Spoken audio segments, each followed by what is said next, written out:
இல்ல ஆதிரா, உன்னை வாரிசா இந்த வீட்டுல வாழ வைப்பேன்னு உங்க அப்பா கிட்ட நான் வாக்கு கொடுத்திருக்கேன். அத கண்டிப்பா நிறைவேற்றியே தீருவேன். உனக்கு இந்த வீட்டுல இருக்க எல்லா உரிமையும் இருக்கு. அம்மா நான் கேட்டா சரின்னு சொல்லுவாங்க, பேசுனா புரிஞ்சுப்பாங்க. நீ எனக்காக பட்டதெல்லாம் போதும். நீ எனக்கு எவ்வளவோ நல்லது பண்ணிருக்க. அதெல்லாம் தெரியாம ஏற்கனவே நிறைய நான் உனக்கு கெடுதல் பண்ணிருக்கேன். இனிமேலும் தெரிஞ்சே நான் வாழ்க்கையில கெடுதல் பண்ண விரும்பல. நான் கிளம்புறேன். அப்படி எல்லாம் பேசாத ஆதிரா. போறேன்னா எங்க போவ? நீ எப்படி அங்க போய் தனியா இருப்ப சொல்லு. திருமாரா, அம்மா எங்க இருக்காங்க? நான் போய் பேசுறேன். பாட்டி வெளியே போயிருக்காங்கம்மா.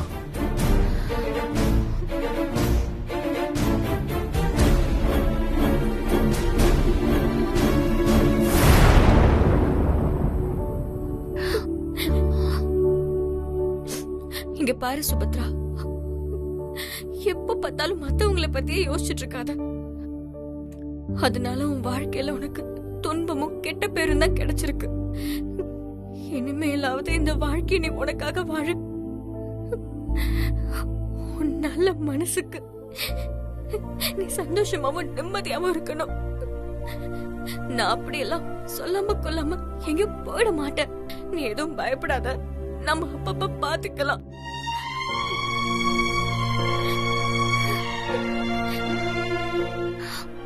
நீ எதுவும் வருத்தப்படாதன்னு. நான் கிளம்புறேன்.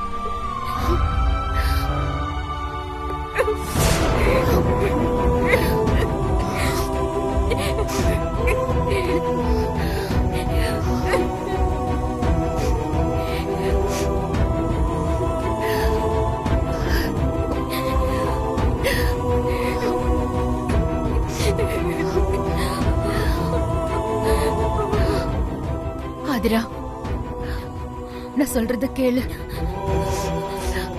அம்மா கிட்ட கேக்குறேன். இல்ல இல்ல சுபத்ரா, அதெல்லாம் எதுவும் சரியா வராது. நான் கிளம்புறேன்.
வணக்கம் வக்கீல் சார். வணக்கம்மா. உங்களுக்காக தான் வெயிட் பண்ணிட்டு இருந்தேன். அப்படியா? நான் சொன்னதெல்லாம் உங்களுக்கு ஞாபகம் இருக்குல்ல? இருக்குமா. எங்க அப்பா கிட்ட அண்ணன் விடுதலை ஆயிடுவாருன்னு கொஞ்சம் நம்பிக்கையா பேசுனீங்கன்னா அவர் ஒத்துப்பாரு. சரிங்கம்மா. வாங்க.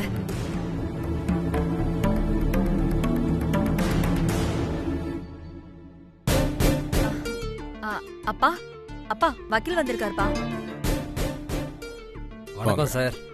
நல்லா இருக்கீங்களா சார்? என்னமோ இருக்கேன் சார். வயசான காலத்தில் பிரச்சனைக்கு மேலே பிரச்சனை வந்து நிம்மதி இல்லாமல் ஏதோ நடமாடிக்கிட்டு இருக்கேன் சார். அதெல்லாம் நீங்க ஒன்றும் கவலைப்படாதீங்க சார். உங்க மகன் மதியழகன் சம்பந்தப்பட்ட கேஸ் டீட்டெயில் ஃபுல்லா நான் படிச்சிட்டேன் சார். நிச்சயமா உங்க மகனை வெளியில கொண்டு வந்துடலாம். முன்னாடியாவது மகனுக்கு தண்டனை குறைஞ்சா பரவாயில்ல அப்படின்னு தான் நினைச்சுக்கிட்டு இருந்தேன். இப்ப பேத்தி எங்க வீட்டிலே இருக்கிறத பார்த்ததும் இப்ப ஒரு நாள் கூட என் மகனை பிரிஞ்சிருக்க முடியாதுங்கிற மனநிலை வந்துருச்சு சார். எப்படியாவது அவனை முழுமையா அதுல இருந்து விடுதலை பண்ண முடியுமா வக்கீல் சார்? பண்ணலாம் சார்.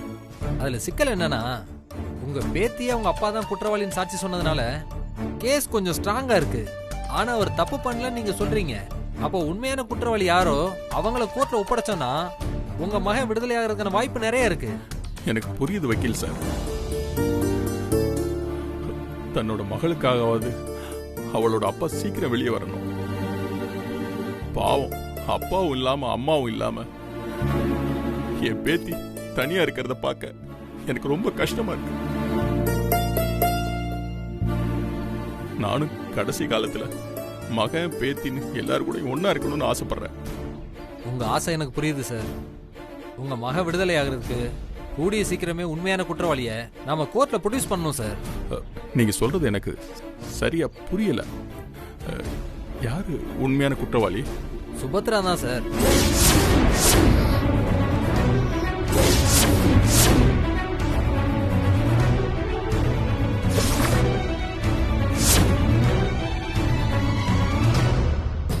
என்னப்பா அப்படி பாக்குறீங்க? ஆதிரா தான் தினமும் சொல்லிட்டு இருந்தாலே என் அம்மா சாவுக்கு சுபத்ரா தான் காரணம்னு. அது ஒண்ணு போதாதாப்பா? என்ன பேசுறம்மா? அவ ஏதோ கோவத்துல சொல்லிருக்கா. ஆனா உண்மையா வெண்ணிலாவோட சாவுக்கு சுபத்ரா காரணம் இல்ல. இல்ல, சுபத்ரா தான் காரணம்னு நாம சொல்லுவோம்ப்பா.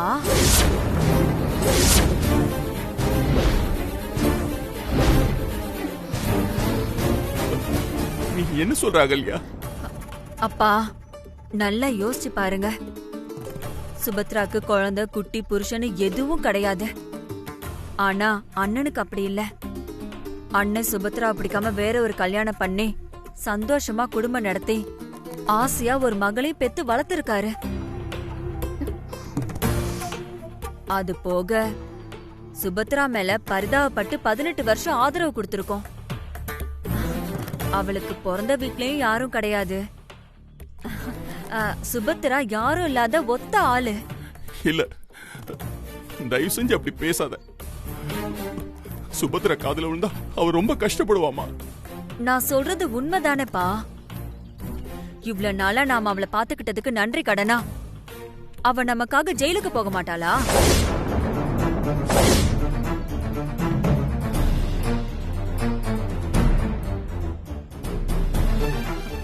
ஏன்பா ஏன் மேல கோவப்படுறீங்க? நீங்க தானே அவளை ஆசிரமத்துக்கு அனுப்புறதுக்கு ஒத்துக்கிட்டீங்க. ஆசிரமத்துல போய் தனியா இருக்கிற மாதிரி ஜெயில போய் தனியா இருக்க போறா, அவ்வளவுதானே.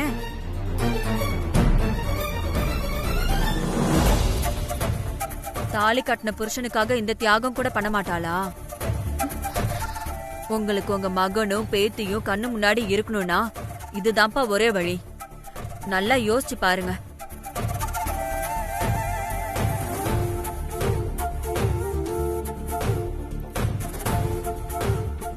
இதெல்லாம் தப்பு இல்லையா அகல்யா? ஆனா இதுக்கு சுபத்ரா ஒத்துக்குவாளா? சரிப்பா, இதுக்கு மேல உங்க இஷ்டம்.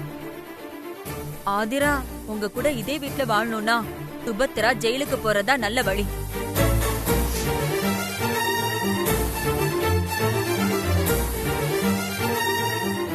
சரிங்க சார், நீங்க முடிவு பண்ணிட்டு சொல்லுங்க. நான் கிளம்புறேன் சார். வரேன் சார்.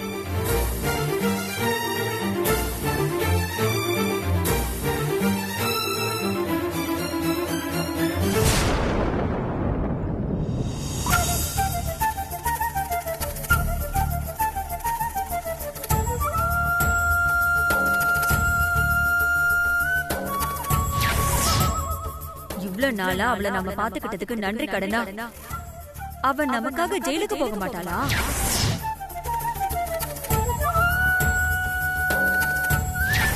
இப்ப பேத்தி எங்க வீட்டிலே இருக்கிறத பார்த்ததும் இப்ப ஒரு நாள் கூட என் மகனை பிரிஞ்சிருக்க முடியாதுங்கிற மனநிலை வந்துருச்சு சார்.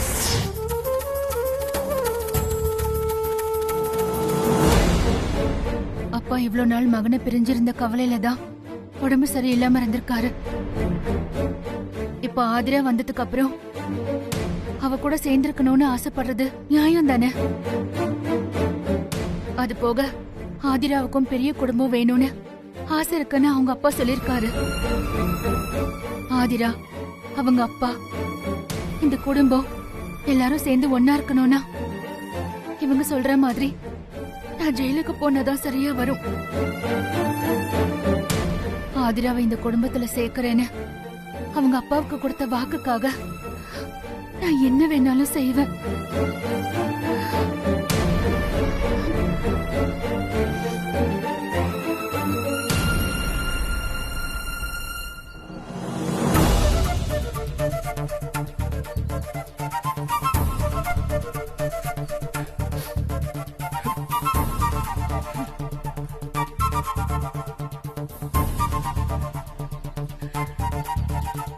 தெய்வத்தை கொல்லணும்னு நினைச்சிருக்கா பாவி பாவி.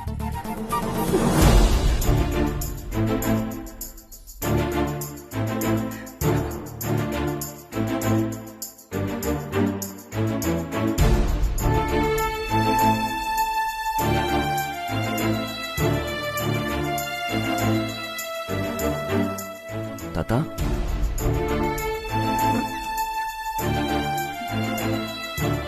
சுபத்ராவுக்கு என்னாச்சு? சுபத்ரா அம்மாவுக்கு ஒண்ணும் இல்ல தாத்தா, நல்லா இருக்காங்க. இப்போ சாரதா பாட்டி வீட்டுல தான் ரெஸ்ட் எடுத்துட்டு இருக்காங்க.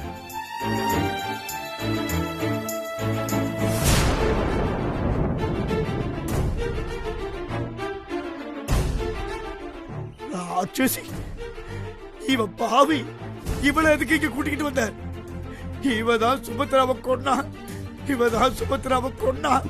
தாத்தா தாத்தா, பதட்டப்படாதீங்க தாத்தா. சுபத்ரா அம்மாவுக்கு ஒன்றும் ஆகல, அவங்க நல்லா தான் இருக்காங்க. நீங்க வாங்க, உட்காருங்க தாத்தா, உட்காருங்க.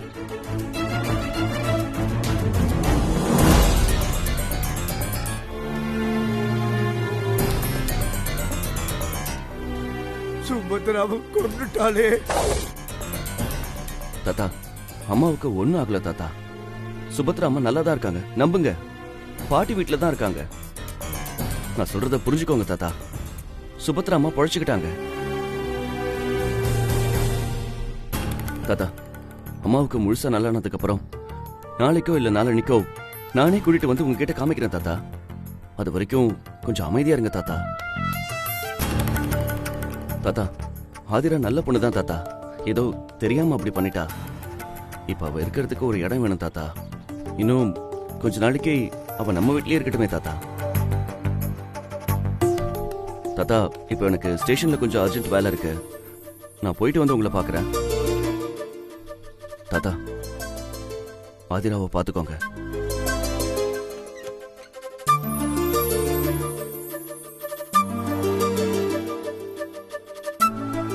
நீ ஒன்னும் வருத்தப்படாத ஆதிரா. போய் ஃப்ரெஷ் அப் ஆயிட்டு ரெஸ்ட் எடு. நான் வந்து பாக்குறேன், சரியா?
இந்த போட்டோல சுபத்ரா பக்கத்துல நிக்கிற எங்க அப்பா உங்களுக்கு தெரியுமா?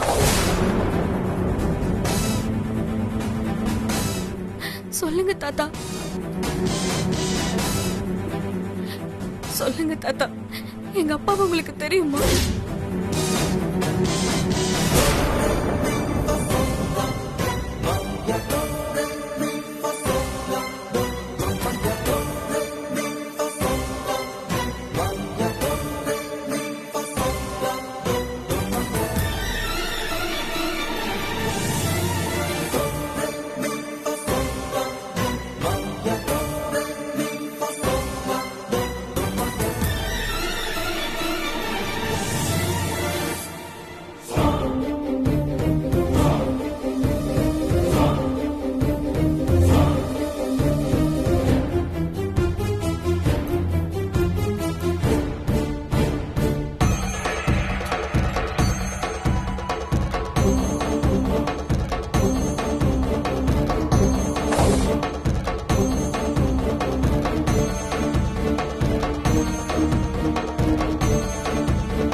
வெண்ணிலா போட்டோ இங்க எப்படி தாத்தா?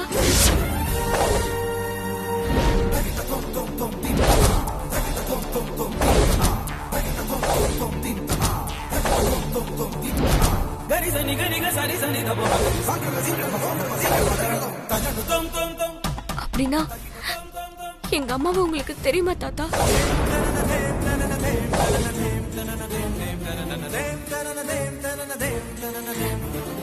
வெண்ணிலாவ உங்களுக்கு எப்படி தாத்தா தெரியும்?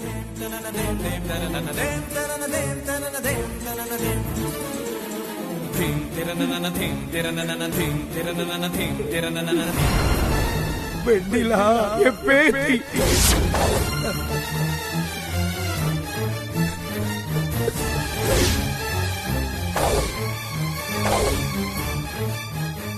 என் பேத்தி தப்பு பண்ணிட்டா. மதியழகனையும் சுபத்ராவையும் இவதான் பிரிச்சா.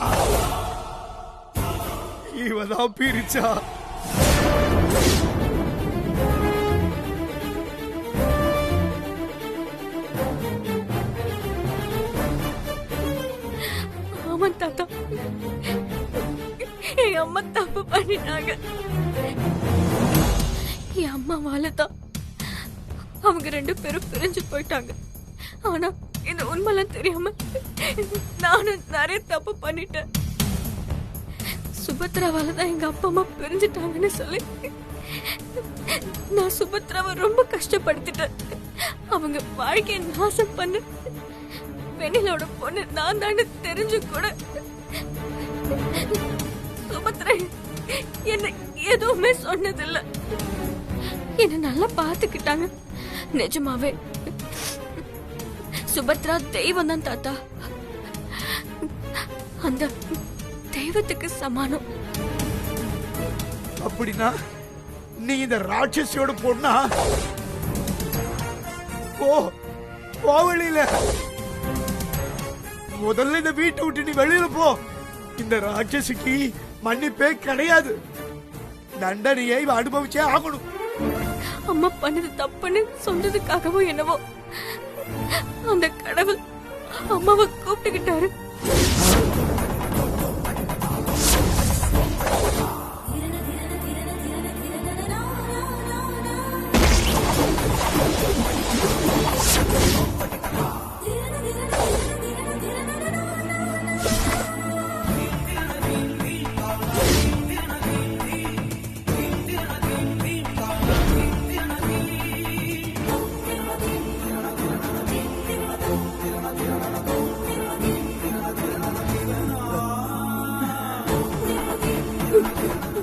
உங்களுக்கு கோவத்தை காட்டணும்னா அதை என்கிட்ட காட்டுங்க தாத்தா.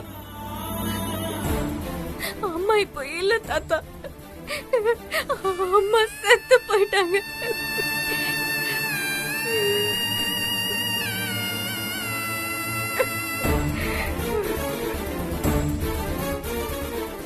நீங்க என்ன தண்டனை கொடுக்கணும்னாலும் அது எனக்கு கொடுங்க தாத்தா.